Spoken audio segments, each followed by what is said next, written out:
Hi,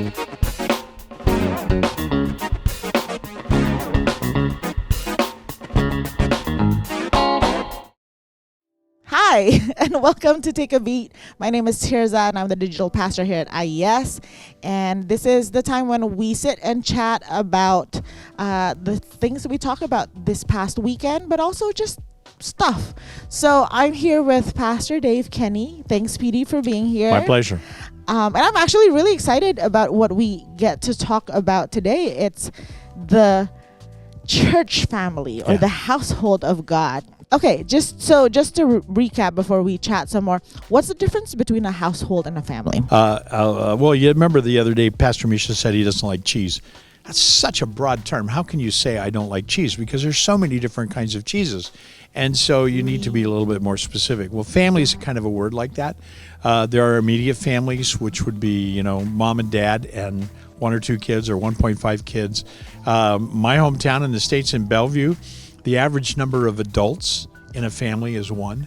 And, something like that, or the most common, I should say. And then you have families where grandma and grandpa lives there and siblings live there, and all that kind of stuff.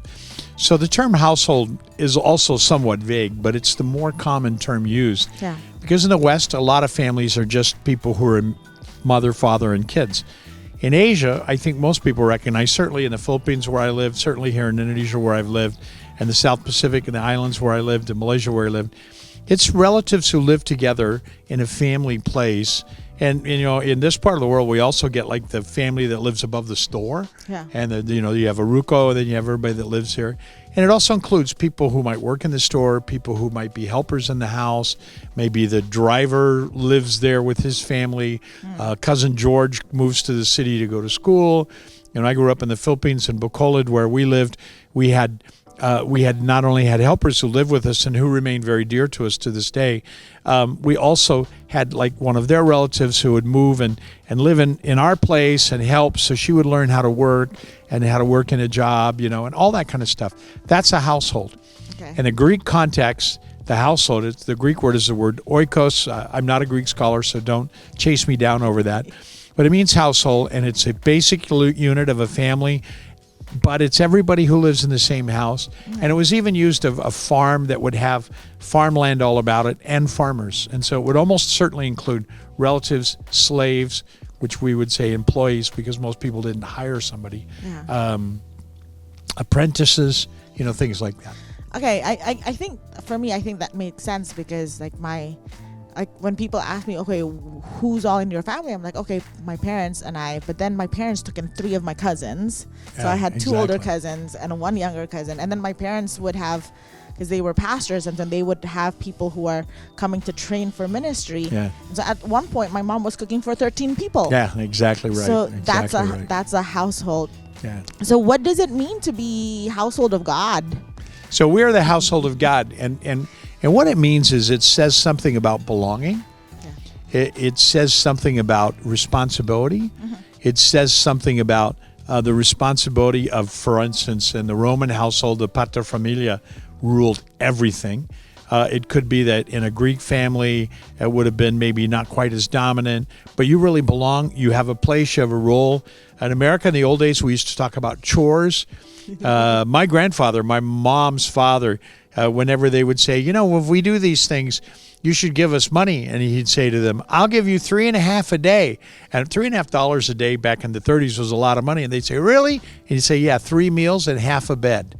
And so you have those responsibilities within the family. We need to understand that the church is like that. There's this rampant consumerism that impacts churches. People go where they want to hear the right music, or people go, and you hear people say things like, I didn't get anything out of being here today. Wow. Can you imagine a family member saying at the end of a meal, looking at their family and saying, I didn't get anything out of this today? It's pretty shocking. I'm sorry, my mom would have smacked me. Yeah, that's right. Oh, okay. So I have been in IES since 2005. Yeah, you're a long timer. And I love this church family. And I think I mentioned this to you when you were recording the sermon. currently within my season of life, my church family is more my family than anyone else. So like what do you love about IES?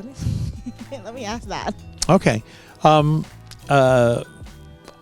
First of all, is there are really wonderful people in IES, and most of the wonderful people are really wonderful, and some of the wonderful people aren't so wonderful.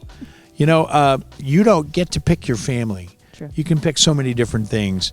Almost everybody has a weird cousin or a weird uncle or and like they say, if you don't think you have anybody in your family that's weird, it's you. It's you. Yeah. And so this is like the only other place where that's true. We don't get to pick who's in our church. We have to accept them. The big example of that is communion. Mm-hmm. We sit at the table of the Lord, and we don't get to choose who's there. But I love IES because we are that family. We have wonderful people. We have people who help me stretch in patience and endurance. We have people who are patient and endure with me. They don't like things that I like, but they put up with it because they value being a part of the family. That's always important to remember. You're being patient with some people, and they're also being patient with you. And then also, we have a sense of what it means to be a part of the family. Mm-hmm. I think we're a more clearly defined church than almost any church I know. Yeah. Family values and all that kind of stuff. In fact, it's an interesting story. I haven't put it in the sermon. There was a guy who came and did a 3-month study of IES, interviewed the staff, went to the services, and he said, yeah, you're the only church that I know that has values or things like that are not aspirational. They're descriptive of who you really are. Yeah. And so a lot of people will say, da da da da da, but it's not really true. It's just that that's a nice thing to say, and they say it, but it doesn't reflect in their behavior. And sometimes people, it's like sort of like a wish list. Like, this is what we want this community to be, rather than this is who we are and what we deem important. Yeah, and I think one of the things I see in IES maybe more than almost any place is we are intentional. Yeah. We have a reason for the things we do. And when we have meetings, somebody brings up, well, wait a minute, that doesn't really fit this paradigm and this paradigm. It really makes a difference. And I think, being in the staff, sometimes I wish that people can see how we interact in the staff, mm-hmm. because we are very intentional. Mm-hmm. Like, okay, we're making this decision. For example, like, let's talk online service. We made the decision of continuing doing a recording, mm-hmm. on Thursdays. In case you don't know, that's when we do our recordings. Yep. We have those recordings on Thursdays because we wanted to be intentional about communicating to our online congregation. That's right. Rather than having them, which there are pros and cons, we always mm-hmm. talk about it, but rather than having our online people just be like the fly on the wall, listening into the in-person service. Let me just say this to you guys who are out there watching this. We want to do the very best we can to minister to you, and we're trying to figure out how this works because nobody really knows. But we put the effort and gladly put the effort. We work just as hard producing and preparing and doing the ministry for the online service as we do for the in-person services. A lot of people have said, Pastor Dave, it would be a lot cheaper and it would be a lot easier if you didn't do it this way. But IES isn't about cheaper or easier. Yeah. Stewardship is a really good value, but stewardship is applying what you have wisely. And we think you're more important than saying, oh, we can do this cheaper. And we also care about you. Sometimes we live stream because of certain things. And when we live stream, when I'm preaching, I have a hard time really talking to you like I'm talking to you now. I have a hard time with that because I'm in a room full of people. And so, we're talking about the future, but the future of IES online is always going to be the best way that we can minister to you and communicate with you. And it's really important to us. That's why I'm here. That's Tirza's job. As far as I know, we're the only church I know of that actually has this position of digital pastor. And she combines the online stuff with also the digital stuff, which is the database and all that kind of stuff. And so let us know. Contact Tirza. Say, I'm I come to your church online. This is what would make a difference to me. This is how I would like to be engaged. And we'll look into those things. We care. Because we understand that connecting when you are online is different. And there's there's that level of connection that you're part of a church family. But sometimes on Sunday mornings, I love being there in the online service because I know the people. I know that Don and Betty will be there from Washington, and then your sister, and then Karen from Portland, and then Pat Roy from Hong Kong on Saturday nights. I knew who's going to be there, and I'm looking forward to seeing them in chat, or even Connie's always there on Sundays as well. I love being able to be like, oh, I know that they were going to be there, and I get to greet them. Even if Ibu S was like one time, how did you know that I'm watching? I didn't say anything in the chat. I was like, we have spies. Also, it's by faith. I know that Ibu S is there, so I'm just like, hi, Ibu S, and she's like, how did you know I'm there? That's right. You better be there, Ibu S. I can say that one of the things that helps me is like what Tirza said. There are people out there that I really care about and that I dearly love who watch the online service. And my sister, my daughter, one of my high school friends, you can believe it or not. And I'm thrilled to be able to do that. And you're one of them, Ibu S. So if you're not watching this, you better watch this. I'm not gonna beat you. I know that, but you take know a beating. I mean. Yeah. So when you talked about the church, like the household of God have certain responsibilities, what are these responsibilities in terms of IES in this context? All right. Well, one of the things that we talk about in our family values is that everybody should have a ministry. And obviously everybody's talents and abilities and available time I'm not asking everybody to join being a helper at the teens, say, or not everybody can do all those things.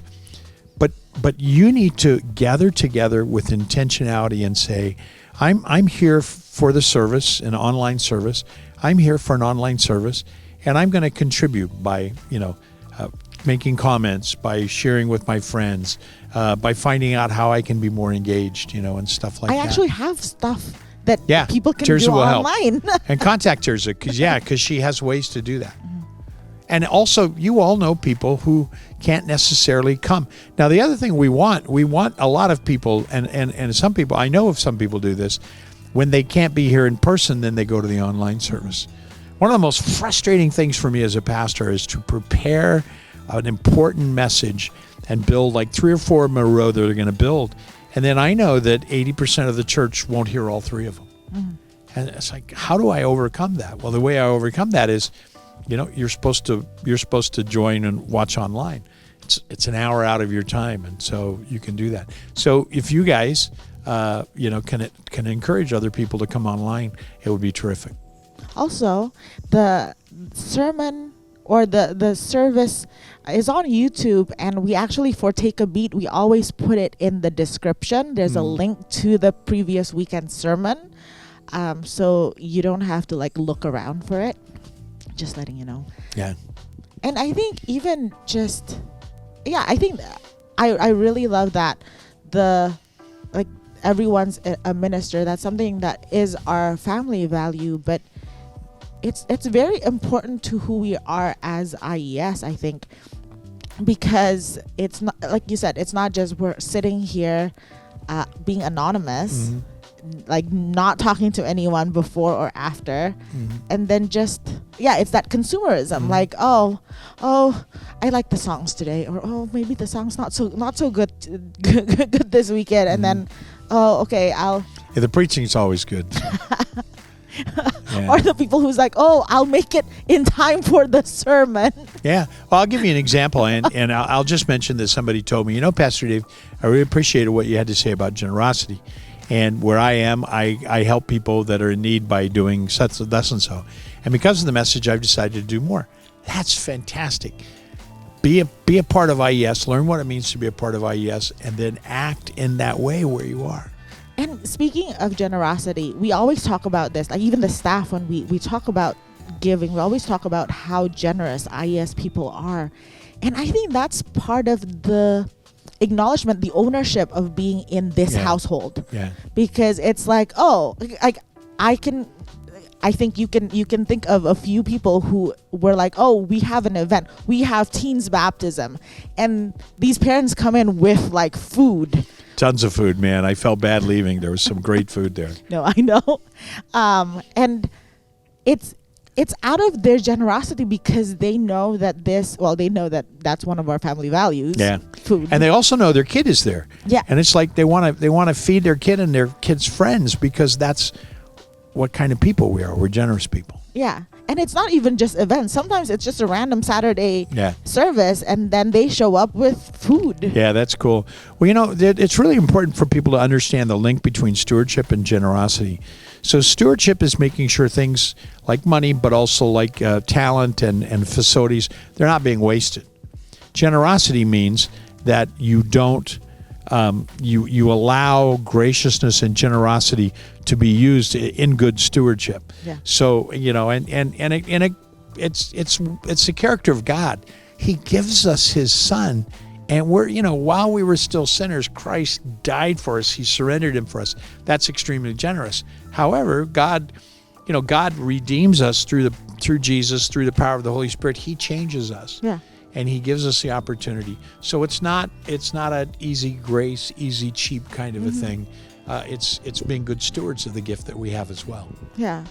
And I think whenever I think about IES, and then because we have very diverse socioeconomic statuses in our household, and I think, like, for me, it's always the thing that Paul admonishes of the Corinthian church, like, oh, you start eating, somebody else don't get to eat. That's right. It's the whole communion. That's something I don't encounter here. That's right. That's right. Like everyone, I even with your wife, I learned how to order food because of your wife. It's like, okay, you figure out how many people are here, and then you add more. Yeah. Because they need to have enough to bring home. That's right. That's right. That's right. Well, what she's referring to is the stuff that's written in 1 Corinthians about communion. And what we want to make sure everybody understands is what happened in the church was, this is a church that's maybe 20, 25 people, and they come from different strata. And some of them belong to the others. So they're not like employees, they're like slaves. And the church had a hard time dealing with it. They didn't deal with it well. So the people who were important when they gathered for their meal, which is communion, the people who were important ate and finished up all the food and left, the scraps for the slaves. And Paul was horrified. And he told them, you don't realize, but God is judging you guys, and you're going to get sick, and some of you are going to die because of your attitude in this. Paul's and very that's extreme. pretty severe stuff. Yeah, and so, okay, I think some of the 115 people are like, you need to wrap this up. But Wrap. I have one more question. Like, how can we, as this IES community, online or in person, be more intentional about being this household? Like, is there something that comes to mind? Yeah, I would say this. Communicate with Tirza. Tell her what we can do to help you and get involved in that. And then just to say, one of the things I feel bad, one of my favorite things is live Q&A. And one of the things I feel bad about is because usually the online people kind of get left out. We're going to try and figure that out. But if you've got some questions you want to ask, send them so we can make sure we include them. And we'll try and figure out a way to get you guys more involved in that as well. Yeah, and if you have any ideas for the online church community, how we can support you, how we can be there for you, please let me know. I'll make sure that the team put my contact information on the screen. But we're so glad to be part of IES. I'm so glad to be part of IES. And wow, I started going to IES when I was in my teens. Now I'm in my 30s. But I love that. And let me just end by just for us recapping our family values. It's God's word changes lives. And then we don't care where we've been. We only care where we're going. People over programs. Everyone's a minister. Children are not the church of tomorrow. They're church today. That's right. And We're serious about our faith, but we're also serious about our fun, which is fun within the context of faith. Yes. And we're also serious about our food. That's right. Because food is given from God. Yeah. We bless God for the gifts he gives us. And that's part of the gifts is the food we eat. And food helps us actually build community a lot of the time There you here. go. Well, thank you so much, PD, for joining us. My pleasure. I'm really excited about talking more about being this household, especially with the online people. All right. All Sounds right. good. Well, tune in next week for Take a Beat. We'll see you then.